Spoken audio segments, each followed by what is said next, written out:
Well, former President Trump ripping into the Biden administration as millions of Americans struggle in this economy. Listen. We have the greatest economy in the history of our country, probably the greatest economy in the history of the world. We're energy independent, soon to be energy dominant. We have more liquid gold under our feet than any other nation, And these stupid fools ended it. And energy went from $1.87 and even lower for gasoline, for a car. And your electricity bills went through the roof, your heating bills went through the roof. And that's what started inflation. And it hasn't stopped because people are paying now for bacon and for eggs and for the 2 and 3 times what it was just a little while ago. Yeah, I mean, that is so true. That's the number one issue, I think, for all Americans right now is inflation. We can't afford what we used to be able to afford. So he's hitting the nail on the head there. This is our wonderful panel. We have Republicans, Democrats, Independents. So I just want to ask y'all, raise your hand. Is inflation the number one issue for you? It is? Okay, Marissa, how about for you? What's your number one issue? My number one issue is national security, but obviously the economy is extremely important. And the border falls into that category. Yeah. All right. So who here wants to talk? I'll start with you in the back, Mary Josephine, because you're an independent. And you watched last night. You heard him on CNN. What'd you think? How'd you think he did on the economy compared to Joe Biden? I mean, there's no comparison. Under Trump, I mean, you could afford living. I mean, we live in New York City. It's impossible just to get by here. I mean, you mentioned eggs a couple of minutes ago. We have a pastry shop.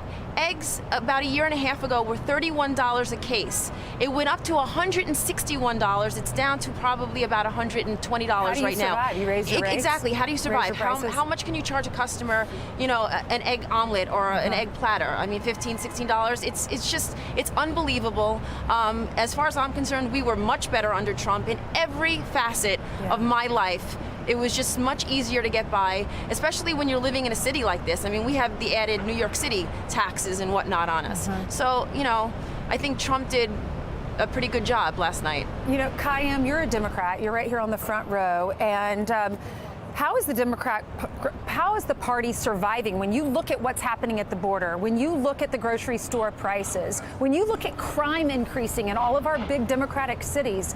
How do people still vote for a Democrat? Honestly, I have no clue because it's like nothing's being done. Like everybody's losing their job. These big companies are laying everybody off. And like she was saying, it's hard in itself just to survive in New York. So something has to be changed. It just needs to be shaken up, period. It's just the same old rhetoric, the same old things, the same old people, and nothing gets done. And you just keep voting over and over for the same people. It might be a different person, but the same thing. They're doing the same thing. Nothing changes. I know. And the way that they treat the Biden family compared to the Republican families. I mean, who wants to run for office now if you're a Republican? Exactly. Lisa Angela, what is your biggest concern? Economy, of course, but during Trump administration, I was paying like propane, heating my house. I was paying like $2 a gallon. Now I pay $5 a gallon. So winter for me, it's very hard to keep everybody warm and happy at the house. Yeah. Grocery store, you go to the grocery store, every day that you go, there's a different price. So you spend $200. I mean, I'm blessed that I can afford, but what about the other people?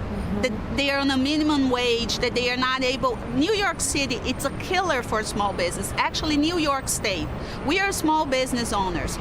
Taxes are killing us. Have you thought about leaving?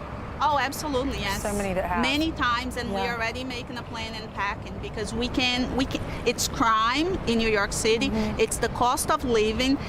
They don't care about anybody that works hard, but they care about the people that are using and abusing the system. And we can't keep going this way. Okay, Chris, right behind you. What is your biggest concern?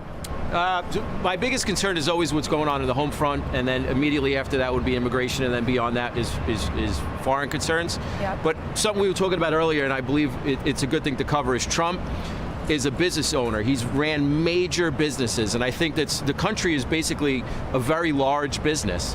And when you put someone who knows how to operate a business, budgets, and everything that goes along with it, it's a real... Is the country ready for him again?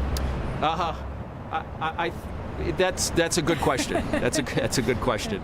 You see what's happening on the border, and you know he would stop that, Yes. or do the best that he could to stop it. Yes. You know, with crime, I mean, he's a pretty common sense guy when it comes to that. But Yeah. are we ready to go back to the tweets and to all of the rhetoric That would, again? that's the one biggest question. But as far as crushing immigration, I mean, the country needs immigration. It's good, but legal immigration. We can't have illegal immigration. It gets out of control. All right, John, we haven't heard from you on this panel. Yeah, tell us what your concerns are. Under Trump, we have prosperity and opportunity.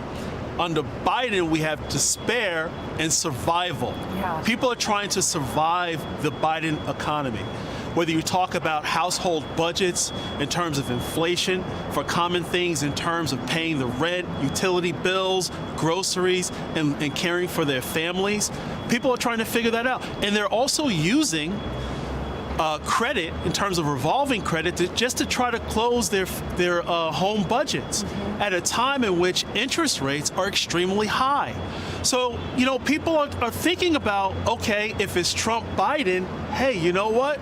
I think I had it really well under Trump. Yep. So this economy under Biden is really highlighting the positive policies that existed under Trump. I think for a lot of people.